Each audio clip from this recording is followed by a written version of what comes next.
गीता जयंती पर हम सभी लोग उपस्थित हैं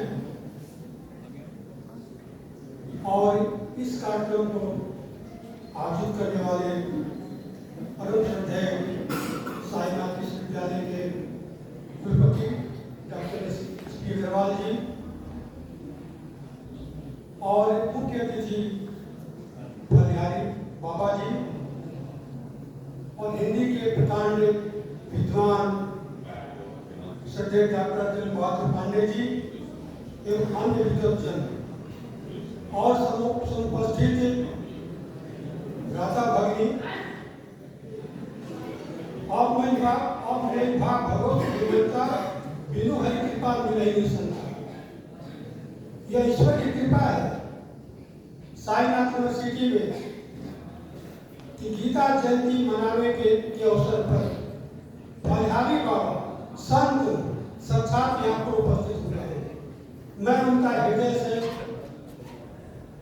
आभार व्यक्त करता हूँ, स्वागत करता हूँ, धन्यवाद देता हूँ, क्योंकि यह देश संतों का देश रहा है और गाय गंगा गीता की पवित्रता इस देश को ख्याति प्राप्त करता है पूरे विश्व में। गीता जयंती हम सभी लोग जानते हैं कि महाभारत का एक अंश भगवान कृष्ण ने अर्जुन को उद्बोधित किया, शिक्षा दी एक गुरु के रूप में, मित्र और गुरु के रूप में, और वह शिक्षा पूरे विश्व के लिए आदर्श हुआ और उस गीता में इतना ज्ञान, संसार भर के ज्ञान उसमें भरे हुए हैं। कोई किसी भी समस्याओं से ग्रस्त हो, आजकल तो देखते हैं कि विद्यार्थी हो या बड़े बड़े व्यापारी या विद्वत्तजन अवसादग्रस्त हो जाते हैं, किन कर्तव्य विमूढ़ हो जाते हैं, हम क्या करें क्या नहीं करें। यह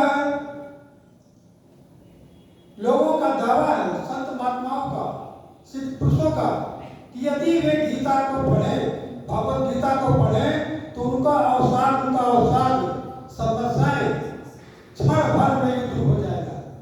रामबाण है गीता, पढ़कर कोई देखे, मैनेजमेंट की बात हो या किसी तरह की बात हो, गीता हम सभी के लिए मार्गदर्शक है और भारतवर्ष के लिए।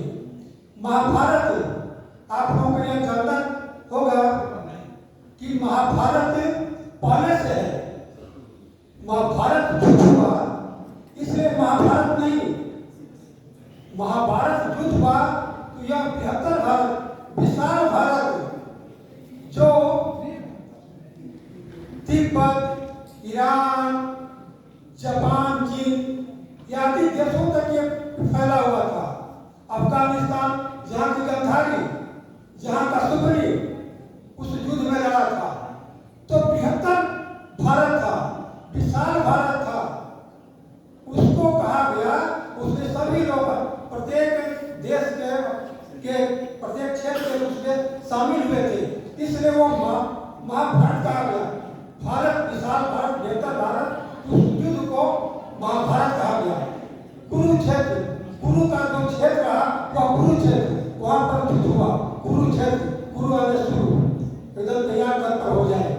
इस तरह से बृहत्तर भारत में ये घटना घटी और हम सभी को यह उपदेश मिलता है गीता से, महाभारत से।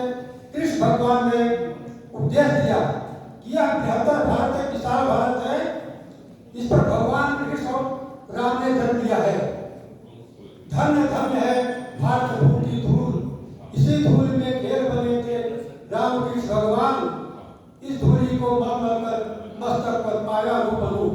यह भारत भूमि है, यह विशालता है, तो उस विशालता को कायम रखना है, राष्ट्र को कायम रखना है, उसको छोड़ना नहीं है।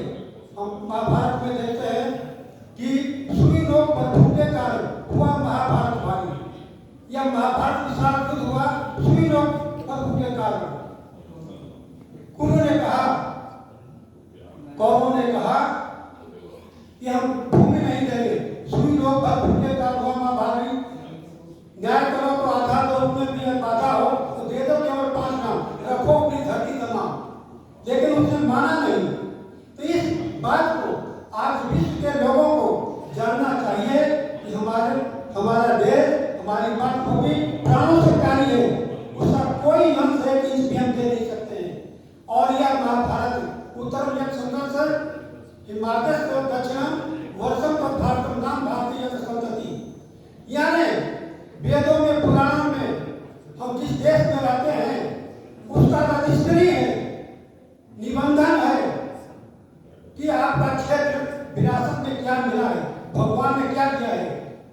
उत्तर में हिमालय और दक्षिण में हिंद महासागर, उसके बीच का जो देश है बृहत्तर भारत, विशाल भारत, वो है। हम लोग बताते हैं, कहते हैं कि पहले हमारा विशाल भारत, बृहत्तर भारत का क्षेत्र, हमारा विरासत 84 लाख वर्ग किलोमीटर में था, लेकिन आज हम हैं 34 लाख वर्ग किलोमीटर में। सोचिए उतना 30 लाख वर्ग किलोमीटर, 34 लाख किलोमीटर, हमारा उतना क्षेत्र कहाँ चला गया। पाकिस्तान तो अपना हाल में ये हुआ है। तो इस पर विचार करने की बात है। गीता जयंती के अवसर पर हमारा जो पवित्र चीज है उसको ध्यान में रखें और अखंडता की बात करें। इस अवसर पर हम जाने कि हमारा विरासत, हमारा क्षेत्र क्या है। हम अपना जब कोई खेत या जमीन रहता है 1-1 इंच के लिए मर जाते हैं। आज हमारा 50 वर्ग किलोमीटर से अधिक है, दूसरे देशों के अधीन है, उसको छुड़ाने की आवश्यकता है। इस गीता जयंती के अवसर पर भगवान कृष्ण के उपदेशों को ध्यान में रखना है और ये भी ध्यान रखना है कि हमारा क्षेत्र, हमारा राष्ट्र सुरक्षित रहे, हमारा जो है वो रहे, क्योंकि जो भी हमसे अलग हुआ है वो ठीक से नहीं है। हमारे देवी देवता और सखा केंद्र वहाँ पर पड़ा हुआ है, ढाकेश्वरी, ढाका में ढाकेश्वरी का, और ये पाकिस्तान में तक्षशिला, जहाँ 10,000 से अधिक विद्यार्थी पढ़ते थे, तक्षशिला अपना लाहौर में उसका बसाया हुआ, और साटा का मंदिर। तो ये सब चीजें हैं। अफगानिस्तान हमारा जहाँ गांधारी थी, वहाँ का सोपरी था।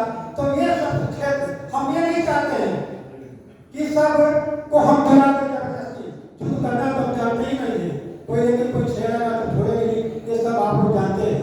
तो हम ये नहीं चाहते हैं कि मिल जाए, लेकिन ये सोचना पड़ेगा आप लोगों को, सभी भारतवासियों को याद करना पड़ेगा, ध्यान में लाना पड़ेगा कि हम अपने क्षेत्र को यूं ही बना नहीं सकते हैं। क्योंकि जो क्षेत्र दूसरे में चला जाता है तो कई दृष्टिकोण से उसको अपवित्र करते हैं, तो अपवित्र होने हम नहीं देंगे। इस बात को ध्यान में रखना है। और गीता बिहारी बाबा है, बहुत सी सारी बातें बताएंगे। हम इतना कहकर आप लोगों का